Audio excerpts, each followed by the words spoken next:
আসসালামু আলাইকুম। স্বাগত সবাইকে। কাঁচা আমের সিজন প্রায় শেষের দিকে, তাই এবছরের শেষ আচারের রেসিপিটা নিয়ে এলাম আপনাদের জন্য। আজ আমি আপনাদেরকে আমার মায়ের রেসিপিতে ভীষণ মজার কাঁচা আমের টক আচার বা তেলের আচার তৈরি করে দেখাবো। এই আচারটা খেতে কিন্তু খুবই মজা, চাইলে এমনিতেও খাওয়া যায়, তবে সব থেকে বেশি ভালো লাগে খিচুড়ি বা ডালের সঙ্গে খেতে। তাছাড়া এই আচারের তেলটা আপনি নানাবিধ কাজে ব্যবহার করতে পারেন। আচারি ভুনা খিচুড়ি রান্না, খিচুড়ি মাখা বা ভর্তা মাখাতে এই আচারের তেল সত্যি স্বাদ অনেক বাড়িয়ে দেয়। আর এই আচারটা আপনি সংরক্ষণ করতে পারবেন বছর জুড়ে। আমের টক আচার বা তেলের আচার বানানোর জন্য আমাদের লাগবে কাঁচা আম। একটু আঁটি শক্ত হয়ে যাওয়া আম হলে খুব ভালো হয়। আমাদের দেশি যে কাঁচা আমগুলো হয় টক স্বাদের, সেগুলো দিয়ে এই আচার বানালে টেস্টটা সব থেকে ভালো আসে। খোসা সহ এই আচারটা বানাতে হবে, তাই আমি আমের একদম মাঝ বরাবর আঁটির মাঝখান থেকে কাটার চেষ্টা করছি। যেহেতু এই আঁটিটা একটু শক্ত থাকে, তাই কাটতে একটু আপনাকে চাপ দিতে হবে। খোসাটা সহ এবং আঁটির যে শক্ত অংশ সেটা সহই আপনাকে কেটে নিতে হবে। আর ভেতরের যে কুশি বা আমের আঁটি সেটা আপনাকে ফেলে দিতে হবে। এই আচারটা আপনি দুইভাবে কাটতে পারেন। যদি চান তাহলে ছোট ছোট ডুমো ডুমো টুকরো করে কেটে নিতে পারেন, ঠিক এইভাবে, এই যে দেখতে পাচ্ছেন। তবে অবশ্যই আঁটির যে শক্ত চামড়া সেটা আপনাকে রাখতে হবে। আর ছোট না কাটতে চাইলে যদি এভাবে বড় রাখতে চান, সেক্ষেত্রে এর গায়ে একটু চিড়ে দিতে পারেন। দেখতেও যেমন সুন্দর লাগবে, তেমনি মশলাও খুব সুন্দরভাবে আমের মধ্যে ঢুকবে। আমি দুইভাবেই কাটছি, আপনি আপনার পছন্দ মতো যে কোনো সাইজে এটা কেটে নিতে পারেন। আমি 6টা কাঁচা আমকে এইভাবে দুটো সাইজে কেটে নিয়েছি। এখন এই আমগুলোকে কিছুক্ষণ পানিতে ভিজিয়ে রাখার পালা। আম্মু সাধারণত এই আমটাকে ভিজিয়ে রাখে চুনের পানিতে। যেহেতু অনেকেই চুনটা কালেক্ট করতে পারেন না, তাই আমার মতো এইভাবে 1 টেবিল চামচ লবণ এবং 1.5 টেবিল চামচের মতো ভিনেগার দিয়ে এটাকে মিনিট 10 একটু মাখিয়ে রাখতে পারেন। তারপরে পানি দিয়ে ডুবিয়ে এটাকে মিনিমাম 1 ঘন্টা একটু চুবিয়ে রাখবেন। এই সময়ের মধ্যে আমগুলো বেশ একটু শক্ত হয়ে যাবে আর রান্নার সময় ভেঙে যাবে না। তাছাড়া ভেতরে লবণও ঢুকবে আর খেতে কিন্তু অনেক মজা হবে আচারটা বানানোর পর। 1 ঘন্টা পরে এই পানি থেকে এখন আমি টুকরো করা আমগুলোকে তুলে নিব। পানি থেকে তোলার পর আবার এটাকে ধুবো না, তাহলে ভেতরে যে লবণটা ঢুকেছে সেটা কিন্তু অনেকটা কমে যাবে। যেহেতু আম কাটার আগে আমি ধুয়ে নিয়েছি, তাই এই পানি থেকে সরাসরি আমি তুলে একটা ঝাঁঝরিতে করে পানিটা ঝরিয়ে নিব। সাধারণত আমের আচার বানিয়ে আমরা সারা বছর রাখতে চেষ্টা করি, পরবর্তী সিজনের আম না আসা পর্যন্ত। আর আমের আচার যাতে সারা বছর ভালো থাকে, তার জন্য খুব জরুরি আমের গায়ে যাতে কোনো পানি না থাকে। আম আপনি দুভাবে শুকাতে পারেন। একটা হচ্ছে এভাবে কাপড় দিয়ে ভালো করে প্রত্যেকটা টুকরা মুছে দিতে, যাতে আমের গায়ে কোনো এক্সট্রা পানি না থাকে। আর একটা হলো কড়া রোদে ঘন্টা 2 একটু শুকিয়ে নেওয়া। এবারে আচারের জন্য আমরা একটা মশলার পেস্ট তৈরি করব, তাই 1.5 টেবিল চামচ হলুদ সরিষা এবং আধা টেবিল চামচ কালো সরিষা একসঙ্গে মিলিয়ে আমি গুঁড়ো করে নিয়েছি, চাইলে বেটেও নেওয়া যাবে।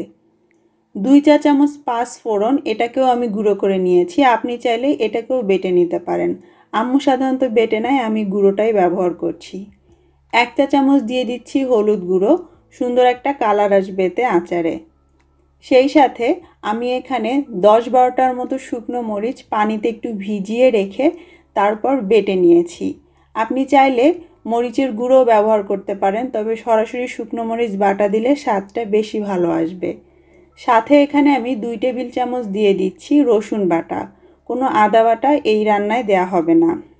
সাথে স্বাদ মতো একটু লবণ দিয়ে দিতে হবে এবং সব কিছু একসঙ্গে মেশানোর জন্য 2 টেবিল চামচ বা পরিমাণ মতো কিছুটা সিরকা দিয়ে দিতে হবে, যাতে একটা পেস্ট তৈরি হয়ে যায়। খুব ভালো হয় এখানে যদি আপনি কোনো পানি ব্যবহার না করেন, পানি ছাড়া শুধু সিরকা দিয়ে এটাকে পেস্ট করে নিলে আচারটা বেশি দিন ভালো থাকবে।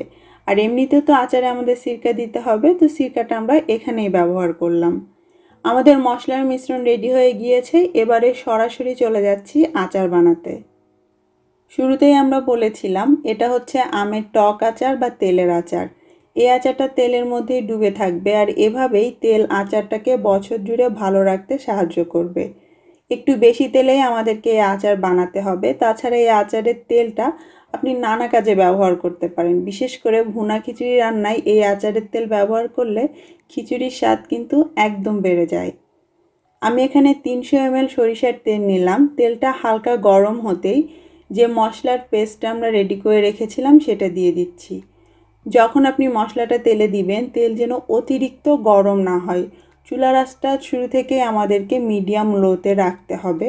খুব বেশি গরম তেলে মশলা দিলে মশলা পুড়ে যাওয়ার একটা চান্স আছে। যেহেতু এই আচার তৈরিতে আমরা কোনো পানি দিব না, তাই চুলার আঁচ আমাদেরকে কম রাখতে হবে।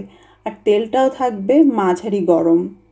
যখন তেলের মধ্যে মশলাটা সুন্দরভাবে মিশে এরকম ফুটতে শুরু করবে, আপনার ম্যাক্সিমাম 3 মিনিটের মতো সময় লাগতে পারে। সেই পর্যায়ে এর মধ্যে আমরা কেটে রাখা আমের টুকরোগুলো দিয়ে দিব। চাইলে একটু চেক করে দেখতে পারেন, যদি লবণের দরকার হয় তাহলে এই পর্যায়ে কিছুটা লবণ দিয়ে দিতে পারেন। লবণ ঠিকই আছে, তাই আমি সরাসরি কেটে শুকিয়ে রাখা আমগুলো দিয়ে দিচ্ছি।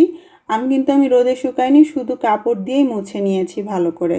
তারপর চুলার আঁচটা এরকম কমে রেখেই এই তেল এবং মশলার মধ্যে আমরা আমের টুকরোগুলোকে নেড়ে চেড়ে নিব। চুলার আঁচটা অল্প রাখতে হবে এবং কোনো রকম পানি ছাড়া এই তেলের তাপে আমরা আম সেদ্ধ করে নিব। 4-5 মিনিটের মধ্যেই দেখতে পাবেন আমের যে খোসা সেটার কালার আস্তে আস্তে কিন্তু চেঞ্জ হতে শুরু করবে। চুলার আঁচ বেশি বাড়াবেন না, তাতে কিন্তু মশলা পুড়ে যাবে আর আচারটা তেতো লাগবে খেতে। অল্প আঁচেই এইভাবে মৃদু মৃদু ফুটতে দিতে হবে এবং 6 থেকে 7 মিনিটের মাথায় দেখবেন আমের খোসার যে কালার সেটা একদম ফ্যাকাশে হয়ে গিয়েছে। তখন বুঝবেন আম সেদ্ধ হতে শুরু করেছে। তবে আম আমাদেরকে আরও একটু নরম করতে হবে। আপনি যদি একদম টক আচার চান তাহলে এর মধ্যে আর কোনো কিছু অ্যাড করতে হবে না। আমি এর মধ্যে 1.5 টেবিল চামচ চিনি অ্যাড করে দিচ্ছি। এটা একেবারেই অপশনাল। এই চিনিটা আচারকে কিন্তু মিষ্টি করবে না, কিন্তু আচারের স্বাদ বাড়াবে। আপনি চাইলে চিনি স্কিপ করতে পারেন। তারপর নেড়ে চেড়ে মিশিয়ে দিতে হবে। আম কিন্তু সেদ্ধ হতে শুরু করেছে। এখনও একইভাবে এই তেলের মধ্যে আমরা আমকে পুরোপুরি সেদ্ধ করে নিব। চাইলে একটা ঢাকনা দিয়েও ঢেকে দিতে পারেন। আপনার হয়তো আর 7 থেকে 8 মিনিটের মতো সময় লাগবে আমটা পুরোপুরি সেদ্ধ হতে ঢাকনা সহ।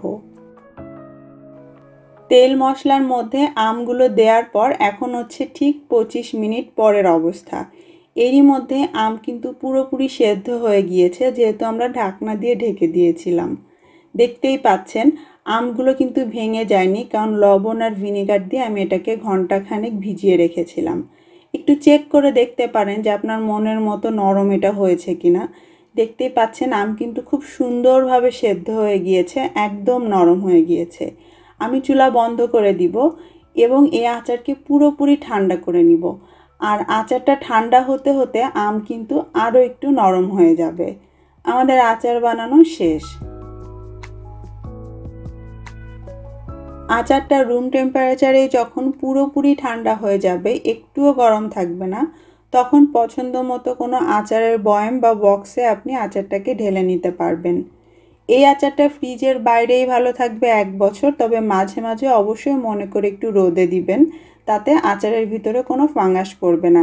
চাইলে আপনি ফ্রিজেও রাখতে পারেন। ব্যাস তৈরি হয়ে গেল আমাদের কাঁচা আমের টক আচার বা তেলের আচার।